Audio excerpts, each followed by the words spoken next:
kabuhi, hindi masyado spectacular na balata lang ito nga demonized, no?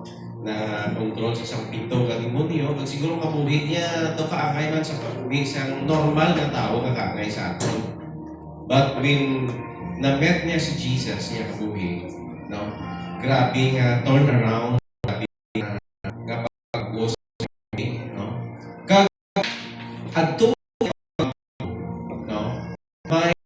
Dako gid nga impact sa iya kabuhi kay naman ang mga tabo naging diputado pagid siya sa kay Jesus. Sa una siguro diputado sa iya old nga pagtuluhan, diputado sa iya normal nga hinon bilang isa babae sa ila komunidad. Aktibo siya sa sining nga hinuton pero hindi para sa Ginoo. Pero sa gin-met niya si Jesus, gin-transform, gin-bago siya sa iya nga pagpakigrelasyon kay Jesus, no, bilang iya Ginoo kag manluluwas.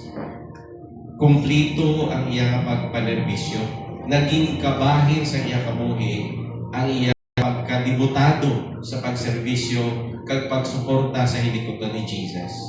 Nga dito dayon natawag nga pagsalig sa ginhambal ni Jesus nga siya ang manluluwas, siya mapatay, kag siya mabanhaw.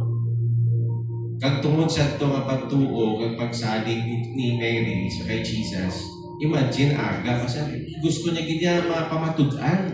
Tuod giniya ginhambal ni Jesus. Hindi niya nga nagkanto sa dito to prove, kundi nga nagasalig na siya kadaan nga mabanhaw gid si Jesus. Amen. And gusto niya maging siya gid ang una nga maka-witness adto. Kag tama man, no? Wala gid siya gid fail ni Jesus. Nagpahayag ug nagpakita si Jesus iya kaging hambalan siya nga magsugid sa iya nga mga gintutunan. As we reflect our lives to the life of Mary Magdalene subong, ano na bala ang aton nga nahimo para kay Jesus? Ginluwas kaniya, ginluwas na kita. Ano dayon subong ang kabuhi naton? Are we devoted sa pagpangalagad, sa paghatag sa iya sa atong kabuhi? Kagay kay Mary Magdalene nga naging kabahin lifestyle na niya ang iya nga pagkabuhi sa iya nga pagka-Kristohanon o pag-follower ni Jesus. Sa ato naman subong, natawag tabi atong kaugalingong subong. Lord, as we allow the Holy Spirit, no, to examine sa aton nga kabuhi, kag sa aton ang after nga nabaton naton si Jesus. Ano na bala ang aton pagpanglakaton kay Jesus? Subong, ang walk naton with Jesus. Tama ito kagina, are we establishing a strong relationship with Jesus pagi sa pagtuon sa iyang pulong? May regular ba lang kita nga schedule sa aton nga devotion o devotional sa iya para ma-establish pag natin ang pinakamalapit natin nga relasyon kay Jesus? Or na-discoveryhan mo na wala kung ang purpose mo nga maghinuwas ka ni Jesus? Siguro sa una pagkatapos mo born again, naging chismosa ka parte kay Jesus. So kung paano kanya nalabas, pero later samtang nagadugay kung nadula na. Siguro amo ini ang tinion nga makamuyon natin sa Ginoo subong nga i-restore kita sa Ginoo. Amen. Lord, no, magatuko kita sa atong mga ulo. Kung si saon tatong kabuhi, naging debutado pa kita ayhan sa kay Jesus. Naging debutado ayhan kita sa atong kahilikoton para sa iya. Siguro sa una, involved ka sa ministry, pero nadula ka, nagulat kita. Siguro ayhan, pagbugtaw mo, excited ka, kapre na ginayon. Pero ayhan, siguro nadula ka ina, nagulat ina, sa kung ano man nga rason, nga dahilan, nga manatamo ina. And then, siguro may ara ka sa tawag nga plano nga kung paano ka gamiton. Otod ko, babae man kang lalaki, young people, no, let it be nga maging example naton si Mary sa aton kabuhi subong nga maging nga mga Kristohano nga pagkabuhi. Ining mga nabilin pa nga mga inadlaw sa aton kabuhi, nga naging mirakulo sa atong kabuhi, nakabugtaw kita aga, kaghapon, o kung kada aga, pagbugtaw ta. The Lord is so faithful, naging pabugtaw niya pa kita, kagitagaan, gitugangan sa mga inadlaw sa atong kabuhi. Naging balansiyahan kita, basikon, we're so engrossed with doing things para sa atong trabaho, para sa atong kanimalay, kasi kung medyo hindi na balance ang atong pagkabuhi para naman sa kay Jesus. Sa sininga aga, sa sininga inion, as we ponder upon those words and as we meditate upon the life of Mary Magdalene, subong aga, pwede natin nga i-renew ang atong devotion to Jesus. So that nga maging effective, maging maisog kita kaangay kay Mary nga mag-witness sa ginobra ni Jesus sa atong kabuhi. Shall we pray? Dear God, Father in heaven, thank you so much, Lord, sa iyong mga pulong. Salamat, Lord God, nga nasulat ang kabuhi ni Mary Magdalene dira sa marantas ang kabuhi ni Jesus. Kag-amon, Lord, na tun-an sininga aga, paagi sa pag-saysay sa amon, sa amon mensahero, sumo, that though it's so simple, Ginoo Lord, na kabuhi, pero dako ang impact, sa amon, kung amon lamang sundon, kagimuon, nga modelo sa amon pagkabuhi. Father, patawaran kami, Lord, sa among mga failures. Patawaran kami nga kung isa na out of focus kami. Forgive us, Lord, na ginitagaan mo priority ang among Ginoo nga mga kabuhi diri sa kalibutan, sa among trabaho, although dapat man, pero kung kisado labaw gid ang among attention nga ginahatag ang among devotion diri. Father, forgive us, Lord, sa sinabi ng mga wrong decisions, wrong choices. Because, Lord God, ginluwas mo kami. Nakilala na mo si Jesus, nabato na mo siya sa among kabuhi, kag-ara na kami subong sa iya. Let it be, Father, that whatever choices we may have today in our lives, it will always be our choice for Jesus.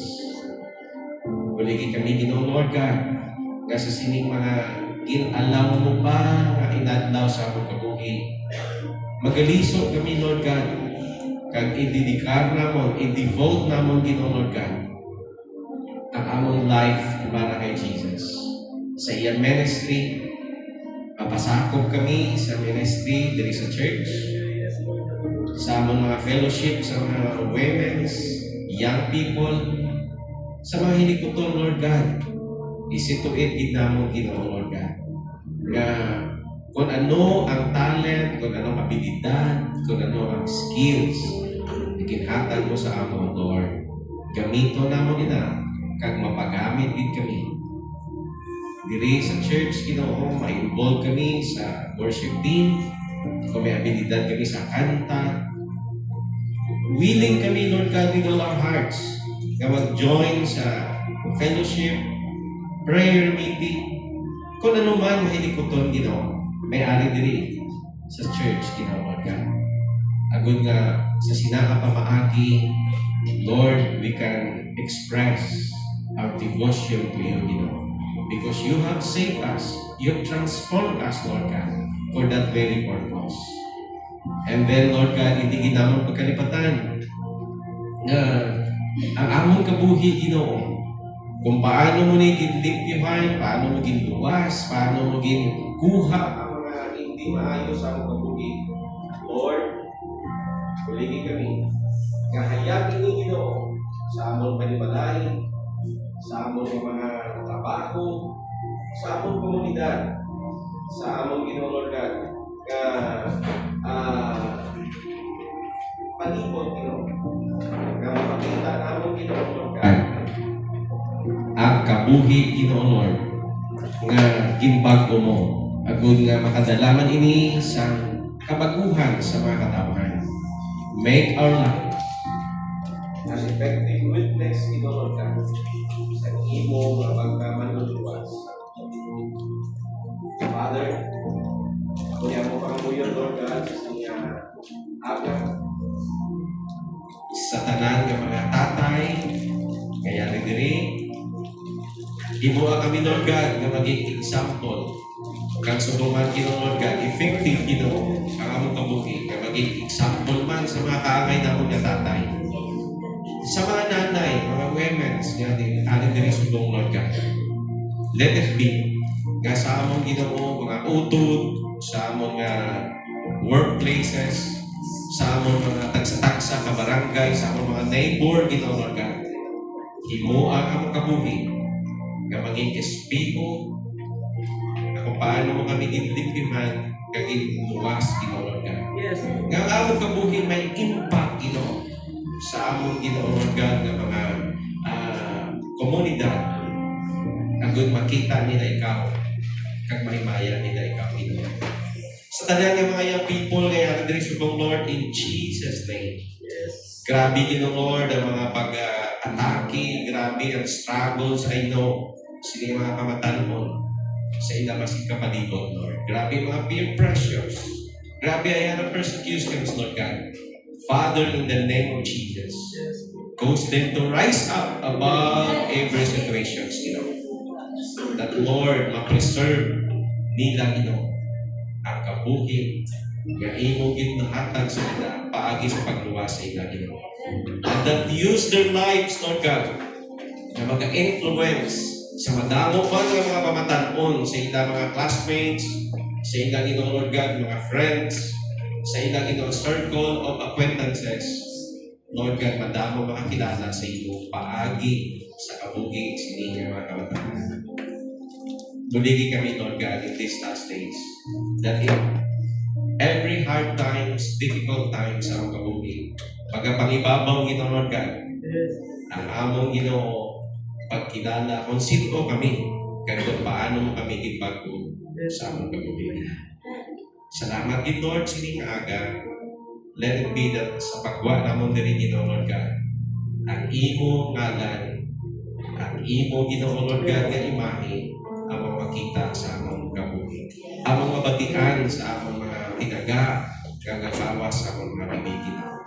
Nga makita nila tuod-tuod, Ginoo, Lord. Yes. Nga Dios, nga among ginakabuhi, nga ikaw ina, Ginoo, Lord God.